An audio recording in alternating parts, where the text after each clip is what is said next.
सुना आपने? फिर से देश बचाने का सीजन आ गया है। प्रधानमंत्री जी ने नई टू डू लिस्ट जारी कर दी है। ऐसा लग रहा है जैसे पूरा देश कोई ग्रुप प्रोजेक्ट हो और आखिरी रात में याद आया हो कि भाई सबमिशन कल है। 12 साल हो गए उनको आए हुए और हर साल हमें बताया जाता है देश खतरे में है। मैं सोच रहा हूं, अगर हर साल देश खतरे में पड़ जाता है तो ये देश है या पबजी का आखिरी जोन।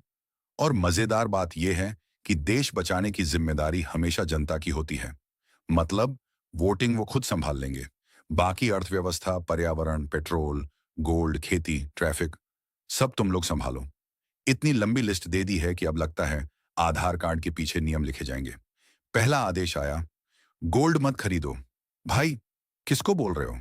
इस देश में आधे लोग ईएमआई भरते भरते ऐसे टूट चुके हैं कि अमेजन कार्ट में टूथपेस्ट डालने से पहले भी सेव फॉर लेटर दबाते हैं।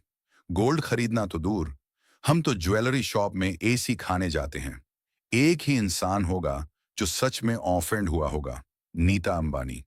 उन्होंने शायद मुकेश अंबानी से कहा होगा, ये बात घर पे भी बोल सकते थे, पूरे देश को इन्वॉल्व करने की क्या जरूरत थी। फिर दूसरा मिशन आया, ऑर्गेनिक खाओ।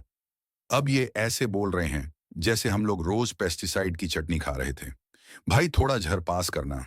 हाँ, और ऊपर से केमिकल सीजनिंग भी डाल देना।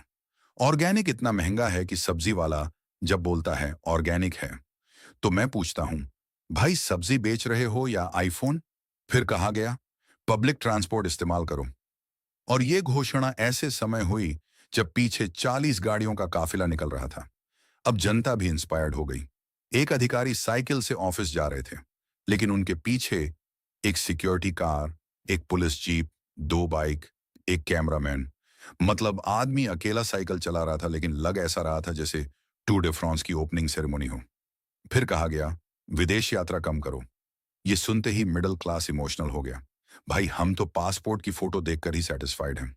हमारी विदेश यात्रा इतनी लिमिटेड है कि गूगल मैप्स पर स्ट्रीट व्यू खोल लिया तो मम्मी पूछती हैं कहाँ घूम रहे हो। और मुझे सबसे मजेदार वो मोटिवेशन लगता है, देश के लिए सैक्रिफाइस करो। भाई, हमने पहले ही बहुत सैक्रिफाइस कर रखा है। नेटफ्लिक्स का पासवर्ड कजन यूज कर रहा है, यूपीआई पेमेंट फेल्ड के बाद भी पेड बोलना पड़ता है, और स्विगी डिलीवरी फी देखकर खुद मैगी बना लेते हैं। अब अगला आदेश शायद ये आएगा, एयर कंडीशनर कम चलाइए। और उसी दिन कोई नेता 18 टन वाले एसी टेंट में स्पीच देगा। फिर बोलेंगे डिजिटल इंडिया बनाइए, और सरकारी वेबसाइट 3 घंटे तक सर्वर बिजी दिखाएगी।